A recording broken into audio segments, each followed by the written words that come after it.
کرنے والوں کی شانیں بیان ہوں گی، حاجیوں کی فضیلتیں، حاجیوں کی شان، حاجیوں پر رب کا انعام، پیارے آقا کا کرم، یہ آج کا عنوان ہے۔ بڑی توجہ آپ کی چاہوں گا، یہ ایام حج ہے، یہ جو ماہ مبارک ذوالحج شریف کا آ رہا ہے وہ بخشش کا پیغام لے کے آ رہا ہے۔ سبحان اللہ۔ اس کا جو میں پتہ ہے کہ حدیث میں نے پیش کی تو اس کا جز تھا 20 اللہ کی رحمتیں صرف کعبہ دیکھنے والوں پہ نازل ہوتی ہیں۔ اللہ اکبر، پاک ہے وہ ذات جس نے اپنے بندوں پر حج بیت اللہ فرض فرمایا۔ انہوں نے اپنی سواریوں کو تیار کیا، ان کو اپنے قرب میں اللہ نے بلایا، انہوں نے اس کی محبت کو دوری نہ سمجھا، نہ ہی مصائب کی پرواہ کی، ان کے چہرے رات کی تاریکی میں چمکتے ہیں۔ حج کرنے والوں کے چہرے رات کی تاریکی کے اندر چمکتے ہیں۔ پاک ہے وہ ذات جس نے خانہ کعبہ کو رکن اسلام یعنی حج سے مشرف فرمایا، تو جس نے اس رکن کو ادا کیا وہ غم سے بھی نجات پا گیا، تنگی سے بھی نجات پا گیا۔ پاک ہے وہ ذات جس نے اپنے بندوں پہ حج فرض کیا، جو اس کے دروازے سے داخل ہوا وہ امن میں آ گیا۔ بھلائی کرنے اور سیدھے راستے پر چلنے والوں اس کے لیے مذاب رحمت سے اللہ کی رحمت کا نزول ہوتا ہے۔ حجر اسود اس بندے کی گواہی دے گا جو صدق دل سے اس کو بوسہ دے گا۔ حجر اسود کو بوسے دو طرح کے ہیں، ایک بالکل قریب جا کے لب اس کے ساتھ لگ جائے، ایک ہوا کے اندر بوسہ ہے، دونوں کی فضیلت ایک ہی ہے۔ حجر اسود کو صدق و وفا کے ساتھ جو بوسہ دے وہ نجات پا جائے۔ اللہ نے فرمایا اللہ کے لیے لوگوں پر اس گھر کا حج ہے جو اس تک چل سکے، اور جو منکر ہو تو اللہ سارے جہان سے بے پرواہ ہے۔ حضرت ابو ہریرہ رضی اللہ عنہ فرماتے ہیں مصطفیٰ جان رحمت صلی اللہ علیہ وسلم نے فرمایا جس نے حج کیا، فحش کلامی نہ کی، فسق نہ کیا، گناہ نہ کیا، حج ادا کیا، گناہوں سے ایسا پاک ہو کے لوٹے گا کوئی آواز ہی اس کی ماں نے اسے جنا ہے، اس کی ماں نے اس کو جنا ہے۔ حضرت عائشہ صدیقہ فرماتی ہے رسول اکرم صلی اللہ علیہ وسلم نے فرمایا یوم عرفہ یعنی حج والا جو دن ہے اس دن سے زیادہ کسی دن کے اندر بھی جہنمیوں کو جہنم سے آزاد نہیں کیا جاتا۔ بڑا اونچا بولیں گے آپ؟ اس دن کے علاوہ کسی بھی دن لوگوں کو دوزخ سے آزاد نہیں کیا جاتا۔ اللہ کے قریب بندہ ہوتا ہے حج کے دوران، اللہ اپنی رحمت کے ساتھ متوجہ ہوتا ہے، اور فرشتوں کے سامنے اللہ اپنے بندوں پہ فخر کرتا ہے۔ وہ لوگ جو کعبے کا طواف کر رہے ہیں، اللہ فرشتوں کے سامنے ان بندوں پہ فخر فرماتا ہے اور استفسار فرماتا ہے، اے فرشتوں میرے بندے کیا چاہتے ہیں؟ فرشتے عرض کرتے ہیں یا اللہ یہ معافی چاہتے ہیں، یا اللہ یہ بخشش چاہتے ہیں، یا اللہ یہ مغفرت چاہتے ہیں۔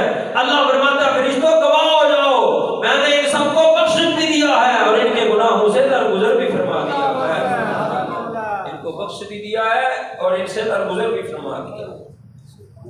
اللہ ان لوگوں کو بھلائی عطا فرماتا ہے جنہیں دنیا میں ان کی اللہ کی عبادت نفع اور غنیمت کا خیال رکھتے ہیں، جنہوں نے یہ دیکھا کہ نافرمانیوں میں وقت برباد کرنے سے بہت زیادہ نقصان ہے، وہ اطاعت کی طرف آئے۔ اللہ نے عرفہ کے دن انہیں اپنے قرب عطا فرمایا، جنہوں نے اللہ کی محبت کی رسی کو مضبوطی سے تھاما ہے نا، اللہ نے ان کے گناہوں کو معاف کیا، اللہ نے مغفرت عطا فرمائی اور ان کی معافی کے سبب علم کو پھیلایا تاکہ وہ سعادت مند ہو جائے۔ اصل میں نا ہم لوگ سمجھ نہیں رہے اس چیز کو، جتنی ہماری شان ہے مدینے کے تاجدار کی وجہ سے کائنات کے اندر جتنی امتیں آئی ہیں کسی کی اتنی شان نہیں، بس تھوڑا سا آسرا کرنا ہے، ہم نے آسرا سمجھتے ہیں، بس ہمیں تھوڑا ٹھلا راہ بنانا ہے، اسا چلنا ہے نا تو اللہ کی رحمت وال کے ساڈا استقبال کرنا. یہ میں بڑے دعوے سے کہہ رہا ہوں, میں میرے رسول پہ بیٹھ کے صرف امت مصطفیٰ کے لیے یہ چیز خاص ہے. امت سو ذرا سی اللہ کی طرف چلے, مدینے کے تاجدار کی غلامی کا صدقہ اللہ کی رحمت بندے کا استقبال. سبحان اللہ. ایمان سے بتاؤ کون سا جرم ہے جو اس امت کے اندر نہیں پایا جائے اس دور کے اندر. اگر آپ دیکھیں نا سوشل میڈیا دور, بڑے بڑے پڑھے لکھے بڑے بڑے دین کا علم رکھنے والے بسے ہوئے ہیں گناہوں کے اندر, ساری ساری رات فیس بک یوٹیوب پہ کیا دیکھ رہے ہیں جی. کون کون سا جرم ہے جو نہیں پایا جا رہا؟ میں نہیں کسی سے پوچھوں گا, ہم جانتے ہیں ہم کیا ہیں جی. اتنے جرموں کے باوجود باہر جب گیٹ سے باہر نکلتے ہیں تو لوگ عزت کے ساتھ سلام کرتے ہیں, وجہ آمینہ کا لال ہے. ہم زمین پہ چلنے کے لائق نہ رہتے جتنے ہمارے کرتوت ہیں. یہ بڑے درد کے ساتھ بات کیا, یہ ہم جانتے ہیں, میں بھی جانتا ہوں, آپ بھی جانتے ہیں ہمارا ظاہر کیسا اور ہمارا باطن کیسا ہے. ہم دین کے لیے کتنا وقت دے رہے ہیں, دنیا کے لیے کتنا وقت دے رہے ہیں, نیکیاں کتنی کر رہے ہیں, جرم کتنے کر رہے ہیں. ہم زمین پہ چلنے کے لائق نہ رہتے اگر حضور کی دعاؤں کا سایہ. یہ حضور کی نسبت ہے, بڑی توجہ, یہ حضور کی نسبت کی وجہ سے حج بیت اللہ ہمیں ملا ہے. حضرت ابو ہریرہ فرماتے ہیں اللہ کے محبوب نے میں خطبہ دیتے ہوئے فرمایا, لوگو اللہ نے تم پہ حج فرض کیا, بس تم حج کرو. ایک شخص نے عرض کی یا رسول اللہ کیا ہر سال؟ آپ نے خاموشی اختیار فرمائی. اس نے بھی عرض کی یا رسول اللہ کیا ہر سال؟ آپ نے ارشاد فرمایا نہیں. فرمایا اگر میں ہاں کہہ دیتا نا تو واجب ہو جاتا, تمہارے لیے مشکل ہو جاتا, ہر سال حج کرو. حضرت عبداللہ ابن عباس سے مروی ہے حضور نے فرمایا حج اور عمرہ اکٹھا کرو. سبحان اللہ. اللہ جڑا اونچا بولے انہوں لے جا. فرمایا حج اور عمرہ اکٹھا کرو, یہ محتاجی کو بھی دور کرتا ہے اور گناہوں کو اس طرح دور کرتا ہے جس طرح بھٹی لوہے کے محل کو دور کر دیتی ہے. ابو ہریرہ سے مروی ہے حضور نے فرمایا حج اور عمرہ کرنے والے, بڑا تگڑا جملہ ہے حدیث دے وچ, کدے تہاڈی توجہ مینوں کہنا نہیں پینا اونچا بولو. سبحان اللہ. حج اور عمرہ کرنے والے یہ اللہ کے گروہ ہیں. سبحان اللہ. حج اور عمرہ کرنے والے کیا ہیں؟ اللہ کے گروہ. اللہ کے گروہ ہیں. اس سے دعا کریں اللہ قبول فرماتا ہے. اگر کسی کی سفارش حاجی کر دے اس کی سفارش بھی قبول فرما لیتا ہے. اللہ کی بارگاہ میں حاجی کسی کی سفارش کر دے اللہ اس کی سفارش کو قبول فرما لیتا ہے. حضرت ابو ہریرہ رضی اللہ عنہ فرماتے ہیں مصطفیٰ جان رحمت صلی اللہ علیہ وسلم نے فرمایا ایک عمرہ دوسرے عمرے کے مابین جتنے بھی گناہ ہوئے ہیں سب کا کفارہ ہے, اور حج مبرور کی جزا یہ جنت ہے. سبحان اللہ. مبرور کی جزا کیا ہے؟ جنت. حج مبرور کوئی ہوتا ہے؟ حج مبرور وہ ہے جس کے بعد کوئی گناہ نہ ہو. آج کر کے تم واپس آیا تینو لوکی آکھن حاجی جی چاڑے صاحب دی کرسی بیٹھا ہے تینو لوکی آکھن نمازی پنجے وقت پڑھے نماز. چاڑے صاحب دی کرسی بیٹھا ہے تینو لوکی آکھن قاضی پنجے وقت پڑھے نمازاں تینو لوکی آکھن نمازی. بھلے شاہ تو کچھ بھی نہ کھٹیا جے تو یار نہ کیتا راضی. جی جب تک سچی توبہ نہ ہو تب تک کوئی نیکی قابل قبول نہیں ہوتی. سچی توبہ کریے تو گل ہے. سچی توبہ کرنا چاہیے اس جمعے دے اجتماع سے. پنجے نمازاں بھی پڑھا گے گناہاں تو بھی بچا گے, اپنی زندگی کو صلاۃ و سنت کے مطابق گزارنا. حج مبرور وہ ہے جس کے بعد گناہ نہ ہو. حضرت فضیل بن عیاض نے حاجی سے فرمایا حاجی بلا شبہ اللہ حاجی کے عمل پر نور کی مہر لگا دیتا ہے, لہذا تو اس سے بچ کہ اللہ کی نافرمانی کر کے اس مہر کو توڑ دے. جو حج کرتا ہے اس پر نور کی مہر لگتی ہے. سبحان اللہ. حضرت سیدنا ابو رزین عقیلی سے مروی ہے, آپ فرماتے ہیں میں نے مدینے کے تاجدار کی خدمت میں حاضر ہو کے عرض کی یا رسول اللہ میرے والد بوڑھے ہیں حج کی طاقت نہیں رکھتے. آپ نے ارشاد فرمایا اپنے باپ کی طرف سے حج بھی کر اور عمرہ بھی کر. سبحان اللہ. عائشہ صدیقہ فرماتی ہیں میں نے عرض کی یا رسول اللہ کیا عورتوں پر بھی جہاد ہے؟ آپ نے ارشاد فرمایا ہاں ان پر ایسا جہاد ہے جس جہاد کے اندر انہیں لڑائی نہیں کرنی پڑتی, وہ حج اور عمرہ ہے. عورتوں کا یہ عورتوں کا جہاد ہے. حج اور عمرہ کرنا کیا ہے؟ عورتوں کا جہاد ہے. عبداللہ بن عمر سے مروی ہے کہ انصاری حضور کی بارگاہ میں حاضر ہوا, عرض کی یا رسول اللہ چند چیزوں کے متعلق میں نے پوچھنا ہے. آپ نے چار میں بیٹھ جا. تھوڑی دیر بعد قبیلہ ثقیف کا ایک اور بندہ آیا, عرض کی یا رسول اللہ میں نے کوئی چیزوں کے بارے میں پوچھنا ہے. میں بیٹھ جا. فرمایا کہ انصاری جو تجھ سے پہلے آیا نا وہ تجھ پر سبقت لے گیا. تو اس انصاری نے عرض کی یا رسول اللہ یہ جو بعد میں آنے والا بندہ ہے یہ مسافر ہے, مسافر زیادہ حقدار ہوتا ہے, آپ اسی سے ابتدا کریں. آپ اس بعد میں آنے والا جو بندہ تھا اس کی طرف متوجہ ہوئے. ارشاد فرمایا بڑا سونا جو ہے یقین کرو ٹھنڈ پہ جائے گی تو سننا. حضور نے فرمایا اگر چاہو تو تم اپنا سوال پیش کرو, اگر تم چاہو تو تمہارا سوال بھی میں بتاتا ہوں, اس کا جواب بھی میں بتاتا ہوں. لطف آیا کہ نہ آیا؟ کیونکہ کہتے ہیں نوز بلا حضور نے علم گیا کوئی نہیں, جواب دے پیچھے دے علم کوئی نہیں, دل دے وچ گل ہے, سوال ہوتی لبوں تے آئے کوئی نہیں, دل دے وچ سوال. حضور نے فرمایا اگر تو چاہے تو سوال بھی میں دساں تے جواب بھی میں دساں. کیا شان مدینے دے تاجدار, کیا شان نبیوں کے امام مصطفیٰ جان رحمت صلی اللہ علیہ وسلم نے فرمایا اگر تو چاہے تو سوال بھی میں بتاتا ہوں اور جواب بھی دیتا ہوں. یا رسول اللہ میں جو پوچھ رہا ہوں خود ہی بتا دیں, یہ بڑی حیران کن بات ہے.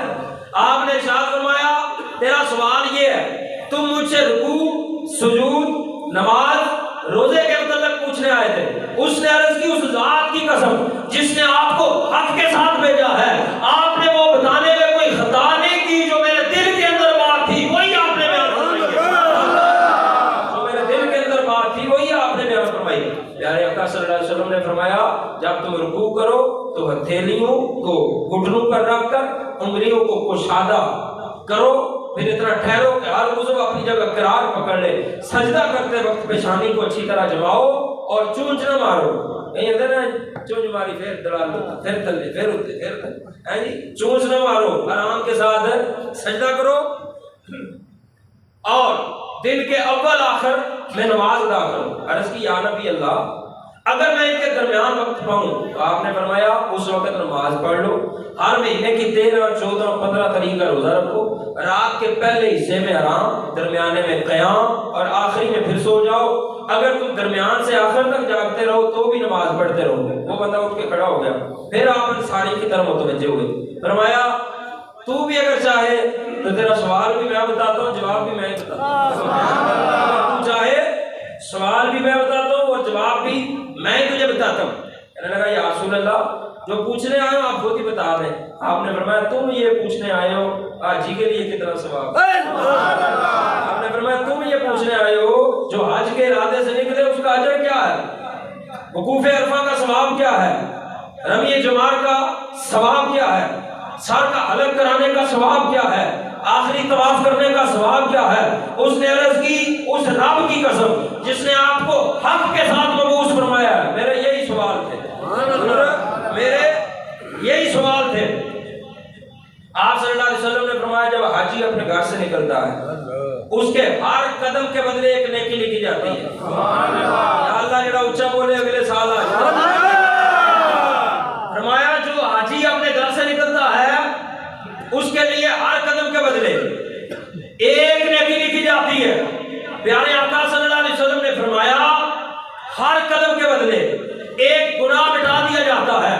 وقوف عرفہ کے وقت اللہ آسمان دنیا پہ تجلی فرما کے ارشاد فرماتا ہے میرے غبار آلود اور پراگندہ سربتوں کو دیکھو گواہ ہو جاؤ, میں نے ان کے سارے گناہوں کو معاف فرما دیا, میں نے ان کے سارے گناہ بخش دیے. اگرچہ بارش کے قطروں اور ریت کے ذروں کے برابر ہوں, اور جب وہ جبروں پر کنکریاں مارتا ہے کوئی نہیں جانتا اس کا اجر کیا ہے, یہاں تک کہ روز قیامت اس کو پورا بدلا دیا جائے گا. اور جب آخری طواف کرتا ہے, جب حاجی آخری طواف کرتا ہے وہ گناہوں سے ایسا پاک ہو جاتا ہے جیسا آج اس کی ماں نے اسے جنت. آپ نے حاجیوں کے فضائل میں اکثر یہ بات سنی ہے حضور کی حدیث کے اندر, جگہ جگہ پیارے آقا نے فرمایا ہے کہ جو یہ کر لے وہ گناہوں سے ایسا پاک ہو جاتا ہے, جو یہ کر لے گناہوں سے ایسا پاک ہو جاتا ہے جس طرح اس کی ماں نے اسے جنا. 3 قسم کے لوگ ہیں جن کی دعا رد نہیں ہوتی. پہلا روزے دار, سبحان اللہ سبحان اللہ, پہلا روزے دار. دوسرا مریض جس کو مرض پہنچا یہاں تک کہ وہ تندرست ہو جائے تب تک اس کی کوئی دعا رد نہیں ہوتی. اور تیسرا حاجی یہاں تک کہ واپس آ جائے, جب بھی کوئی حج پہ جائے تو اسے بڑا ٹائم وقت نکال کے ملاقات کریں. اور اس کو ضرور کہا کریں کہ میرے لیے دعا کرنا. حاجی کی دعا کبھی رد نہیں جاتی. منقول ہے جو اچھی طرح وضو کرے پھر رکن یمانی کے پاس آئے اور بوسہ دے اور کہے بسم اللہ واللہ اکبر اشہد ان لا الہ الا اللہ واشہد ان محمدا عبدہ ورسولہ. یا یہ کہے گا تو رحمت اسے ڈھانپ لیتی ہے. جب وہ بیت اللہ شریف کا طواف کرتا ہے تو اللہ اس کے لیے ہر قدم کے بدلے 70,000 نیکیاں لکھتا ہے. اس کے 70,000 گناہوں کو معاف فرما دیتا ہے. کیا شان ہے حاجی کی. منقول ہے حضرت سیدنا بکر اور حضرت سیدنا مطرف رحمۃ اللہ علیہما نے عرفات میں وقوف کیا. جب حاجیوں نے گریہ ازاری اور چیخ و پکار شروع کی تو حضرت سیدنا بکر رحمۃ اللہ علیہ رو رو کے کہنے لگے یہ کتنا بڑا مرتبہ ہے، اے کاش میں ان لوگوں میں سے ہوتا. سیدنا مطرف رحمۃ اللہ علیہ نے اس حال میں عرض کی آپ کے چہرے کا رنگ متغیر ہو چکا تھا، اے اللہ میری نافرمانیوں کی وجہ سے ان کو مردود نہ کرنا. حضرت سیدنا محمد رحمت اللہ علیہ آپ سے مروی ہے انہوں نے 33 حج کیے. کتنے حج؟ 33 حج. بڑے نصیب والے نہیں ہوں گے. 33 حج کیے. جب آخری حج کیا نا عرفات کے مقام پہ اللہ کی بارگاہ میں التجا کی یا اللہ تو جانتا ہے میں نے 33 حج کیے. ایک آج اپنی طرف سے، ایک اپنے باپ کی طرف سے اور ایک اپنی ماں کی طرف سے. کتنے ہو گئے؟ 3 حج. یا اللہ یہ 3 ہو گئے میرے، ایک میرا، ایک میرے باپ کی طرف سے، ایک میری ماں کی طرف سے. باقی کتنے بچے؟ حاضر بیٹھے 30. باقی کتنے بچے؟ 30. یا اللہ ایک باپ کی طرف سے، ایک ماں کی طرف سے، ایک میں نے اپنی طرف سے کیا. باقی 30 اس بندے کو میں نے ہبہ کر دیے جو یہاں عرفات میں ٹھہرا لیکن اس کا وقوف عرفات قبول نہ کیا گیا. تو کوئی حج پہ آیا عرفات کے میدان کے اندر ٹھہرا، وقوف عرفات اس کے قبول نہ ہوئے، یا اللہ اس کو میں 30 کے 30 حجوں کا ثواب ہبہ کرتا ہوں. جب آپ عرفات سے مزدلفہ پہنچے آنکھ لگی ہاتھ میں غیبی سے آواز آئی اے محمد رحمت اللہ علیہ کیا تو اس پر کرم کرتا ہے جس نے کرم کو پیدا کیا ہے. ایک میری طرف سے، ایک میری ماں کی طرف سے، ایک میرے باپ کی طرف سے. باقی بچے 30 اور یہ اس بندے کی طرف میں ہبہ کر رہا ہوں جس کا عرفات کے میدان میں اس کا حج قبول نہیں ہوا. اللہ نے ہاتھ پہ غیبی سے بات ہی فرمایا اس ذات پہ کرم کرتا ہے جس نے خود کرم کو پیدا فرمایا. اللہ نے فرمایا مجھے اپنی عزت اور جلال کی قسم میں نے وقوف عرفات کرنے والوں کو عرفات پیدا کرنے سے 2000 سال پہلے ہی بخش دیا تھا. عرفات کرنے والوں کو عرفات پیدا کرنے سے 2000 سال پہلے ہی بخش دیا. تیرے کرم کی کیا بات مولا، تیرے حرم کی کیا بات مولا، تیرے کرم کی کیا بات مولا، تیرے حرم کی کیا بات مولا. تا عمر کر دے آنا مقدر. اللہ اکبر اللہ اکبر. کعبے کی رونق کعبے کا منظر.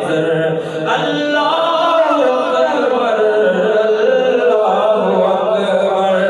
یاد آ گئی جب اپنی خطائیں اشکوں میں ڈلنے لگی التجائیں.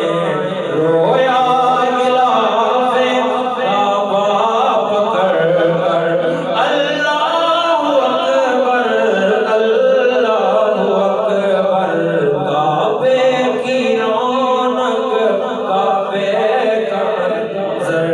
اللہ اکبر اللہ اکبر. نعرہ تکبیر. کعبے کی رونق کعبے کا منظر. کیا شان حاجیوں کی. حضرت سیدنا علی بن موفق رحمت اللہ علیہ فرماتے ہیں ایک سال فریضہ حج ادا کرنے کے بعد میں مسجد خیف و مینا کے درمیان سو گیا. میں نے آسمان سے 2 فرشتے اترتے دیکھے. ایک نے دوسرے سے کہا اے اللہ کے بندے تو جانتا ہے اس سال کتنے لوگوں نے بیت اللہ کا حج کیا ہے؟ اس نے کہا نہیں. پہلے نے خود ہی بتایا اس سال 6 لاکھ بندوں نے حج کیا ہے. کتنے بندوں نے؟ 6 لاکھ بندوں نے. پھر اس نے پوچھا کیا تو جانتا ہے کہ کتنے افراد کا حج قبول ہوا ہے؟ اس نے جواب دیا نہیں. تو اس نے بتایا کہ 6 لاکھ میں سے صرف 6 بندوں کا حج قبول ہوا ہے. اس سال 6 بندوں کا حج قبول ہوا ہے. پھر وہ دونوں فضا میں پرواز کر گئے. میں بیدار ہوا. اس حال کے اندر میں ڈر رہا تھا 6 لاکھ میں سے 6 اور ان 6 میں پتا میں ہوں بھی کہ نہیں. میں ڈر رہا تھا. میں نے کہا ہائے افسوس میں ان 6 لاکھ میں سے کہاں ہوں گا.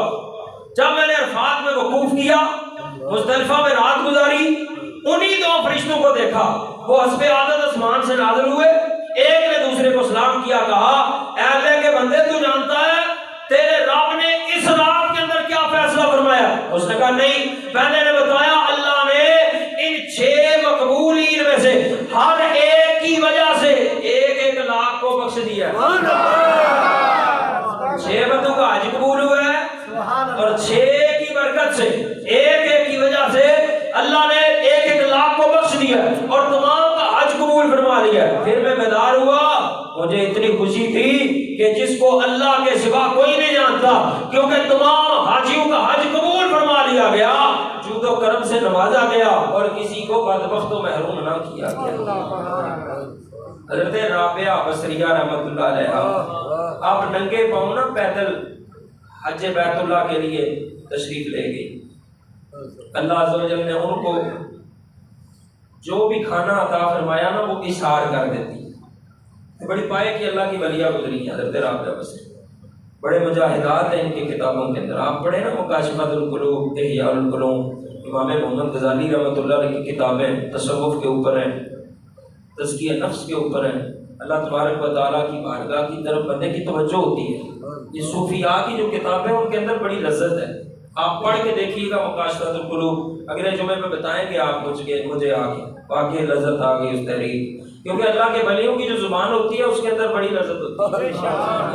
آج نعت خوانی آپ سنتے ہیں، بڑے شاعر ہوئے ہیں نعت خوانی کے اندر. بڑی بڑی خوبصورت ترین نعتیں انہوں نے لکھی ہیں. نعت پڑھے محفل کے اندر رنگ بدل جاتا ہے. لیکن جو اللہ کے ولیوں کے کلام ہے نا، جس طرح پیر مہر علی شاہ آج سکھ متران دی ودھیری ہے کیوں دلڑی اداس کلیری ہے. ہم ابھی بالغ بھی نہیں ہوئے تھے جب ہم نے یہ کلام سننا شروع کیا. آپ میں سے بوڑھے بندے بیٹھے ہوئے ہیں بچپن سے سن رہے ہیں آج سکھ متران دی ودھیری ہے کیوں دلڑی اداس کلیری ہے. میری زندگی 34 سال ہو گئی. 34 سال کا تجربہ. جب سے یہ نعت سن رہا ہوں جب بھی سنی ہے لطف بڑا ہی ہے اس نعت. اللہ کے جو ولی ہوتے ہیں ان کی زبان کے اندر تاثیر بڑی ہوتی ہے، ان کی زبان کے اندر بڑی لذت ہوتی ہے. حضرت رابعہ بصریہ کی بات کر رہا تھا. آپ جو بھی کھانا آپ کو اللہ کی طرف سے ملتا آپ ہدیہ کر دیتی، اشار کر دیتی. کعبہ پہنچتے ہی بے ہوش ہو گئی، بھوک سے نڈال گئی. ہوش آنے کے بعد اپنے رخسار کو بیت اللہ پہ رکھ کے عرض کیا یہ تیرے بندوں کی پناہ گاہ ہے، تو بندوں سے محبت کرتا ہے. اب تو یا اللہ آنکھوں سے آنسو بھی ختم ہو گئے. پھر طواف کیا، سعی کی، وقوف عرفہ کا ارادہ کیا. آپ حائزہ ہو گئی. روتے روتے عرض کی ہماری کو مولا اگر یہ معاملہ تیرے غیر کی طرف سے ہوتا تو میں تیری بارگاہ میں ضرور شکایت کرتی. اب جب کہ یہ سب کچھ تیری مشیت سے ہوا ہے اب شکایت میں کس سے کروں؟ بس ہم نے ہاتھ پہ غیبی سے آواز سنی اے رابعہ ہم نے تیرے سبب سارے حاجیوں کا حج قبول کر لیا. ہم نے تیرے سبب سارے حاجیوں کا حج قبول کر لیا. تیری اس کمی کی وجہ سے ان کے نقائص کو بھی پورا کر دیا. اللہ کے جو ولی ہوتے ہیں ان کے انداز ارادے.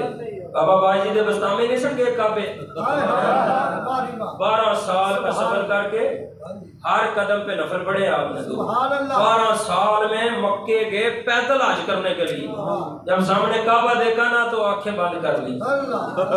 لوگوں نے کہا حضرت اتنی دور سے آئے ہو ہر قدم پہ نفل پڑے ہیں جی 12 سال کا سفر طے کیا ہے اور کعبہ دیکھنے آئے ہیں تو آپ نے نگاہیں نیچی کر لی ہیں. بابا باجد بستامی رحمۃ اللہ علیہ کہنے لگے لوگوں میں 12 سال کا سفر طے کر کے پیدل چل کے ہر قدم پہ 2 نفل پڑھ کے. یہاں یہ دیواریں نہیں دیکھنے آیا, یہ عمارتیں نہیں دیکھنے آیا. نگاہ اٹھائی, کعبہ بھی دیکھا, کعبے والا بھی دیکھا, کعبہ بھی دیکھا, کعبے والا بھی دیکھا, پھر نظریں جھکا لی.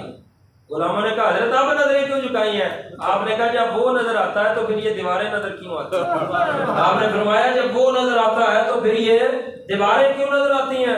آپ نے نگاہ اٹھائی, جدھر جدھر نگاہ جاتی ہے اللہ کے جلوے نصیب ہوتے ہیں, اللہ تبارک و تعالیٰ کا دیدار ہی نصیب ہوتا ہے. کوشش جاری رکھیں, تڑپ اپنے اندر جاری رکھیں. کہاں کی دولت, کہاں کا منصب, قسم خدا کی یہ ہے حقیقت, جنہیں بلایا ہے مصطفیٰ نے وہی مدینے کو جا رہے ہیں. بندے کسی ویلے سوچیا بھی نہیں ہوتا کہ زندگی کی ڈیوٹی حضور دے روزے تے لگ جاتی ہے. یہ کرم